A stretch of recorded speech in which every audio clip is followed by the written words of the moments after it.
আসসালামু আলাইকুম রহমতুল্লাহ বারাকাতুহু।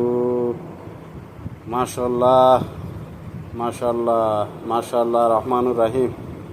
দেখছেন, এটা বাংলাদেশের জনপ্রিয়তা একটা ফলের মধ্যে একটা ফল কাঁঠাল, ইংলিশ হচ্ছে জ্যাকফ্রুট। এই কাঁঠালটা এখন বাংলাদেশের সিজন, এখন পর্যাপ্ত পরিমাণে কাঁঠাল আছে, আরও থাকবে। তো আমি একজন বাহরাইন প্রবাসী, বর্তমানে বাংলাদেশে আছি।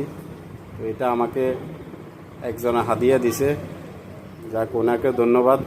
আসলে এই কাঁঠাল নিয়ে অনেক চিন্তায় পড়ি মাঝে মধ্যে। বিদেশে কিন্তু এই কাঁঠালের অনেক দাম। এই কাঁঠালের 4 ভাগের 1 ভাগের দাম কিন্তু বাংলাদেশেও নাই। বিদেশে এই কাঁঠালের যে দাম হইবে, ওই দাম দিয়ে বাংলাদেশে আপনার 10টা কাঁঠাল কিনা যায়। আসলে এটাই বাস্তব। এক দেশের ফল অন্য দেশে গেলে কিন্তু অনেক মূল্য হয়, কিন্তু বাংলাদেশে পর্যাপ্ত পরিমাণ আছে, এই কারণে এটার মূল্য কম। যাক, সবাই ভালো থাকবেন। আল্লাহ হাফেজ।